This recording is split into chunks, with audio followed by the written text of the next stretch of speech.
Constitution. 2, enforcement of rights. Those are the two key issues. Defense of our Constitution and enforcement of the rights of the people of Uganda and the candidates who are participating in this particular exercise.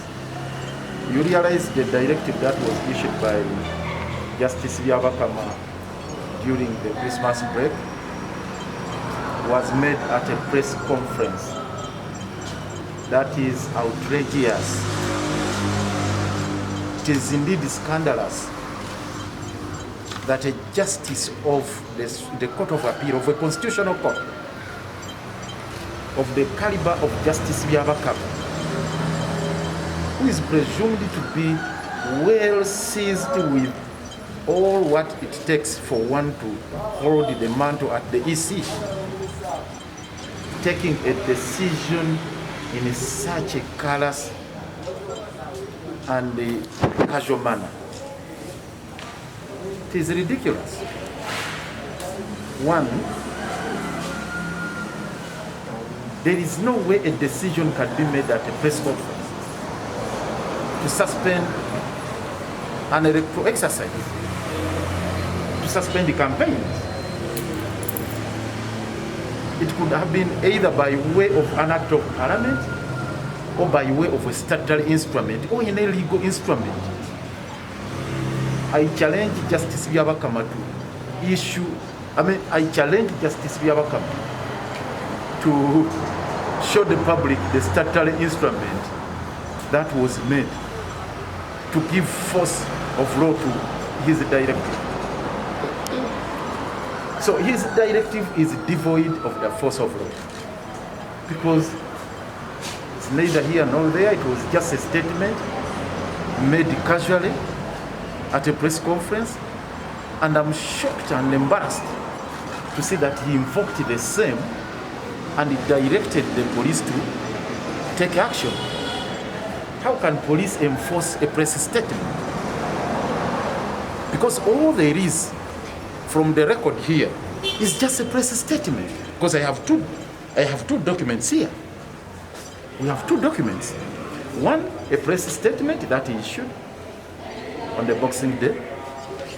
Two, a letter he wrote to the Inspector General of Police calling for action to be taken against any defiant, quote and unquote, candidate.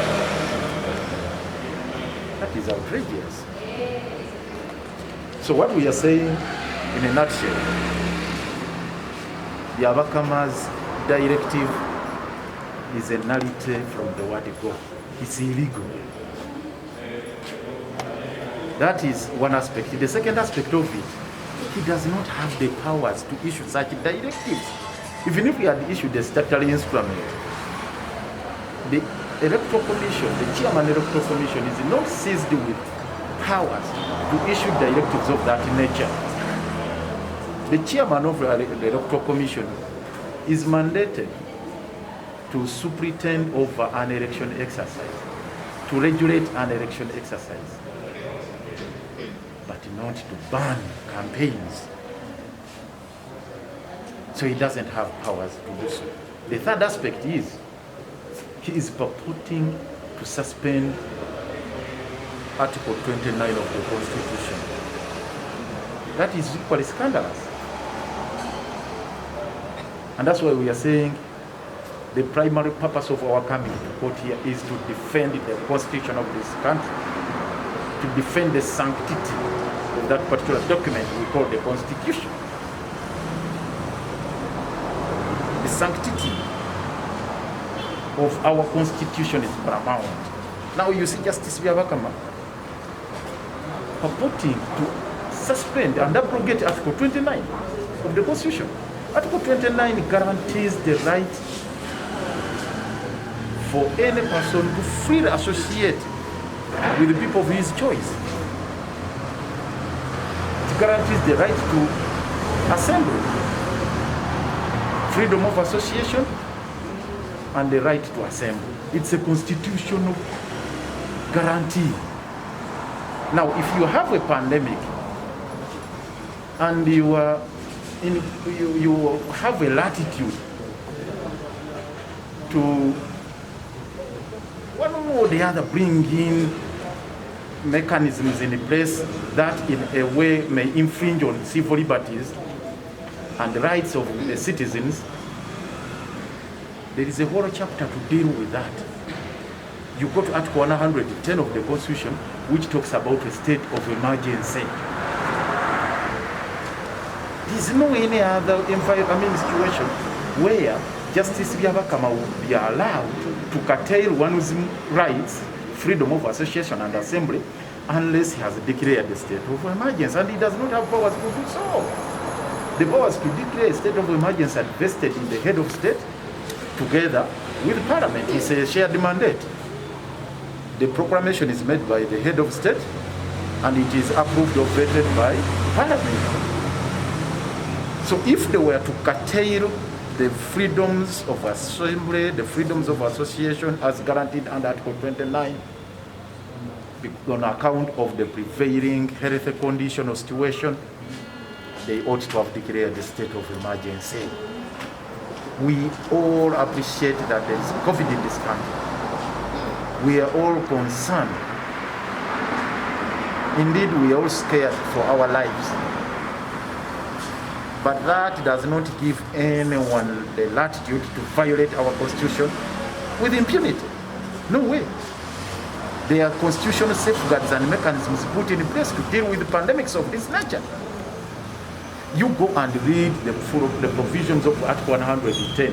If you are to deal with a pandemic, please declare a state of emergency. And that's the only situation where you can curtail our rights and movements. But you cannot purport to come and say, we have suspended the rights of the people of Kampala to participate in a civic exercise of this magnitude because there is a pandemic when other activities are going on unabated. Business is going on as usual. You go just downtown and see what is happening. The city is full to capacity. Places of worship are open. They even reopened candidate classes in schools. And many other activities are going on. Many other activities are going on. So, is COVID restricted to political activities? That it's only political activities that are potentially dangerous to society when it comes to the spread of COVID? That is absurd and ridiculous.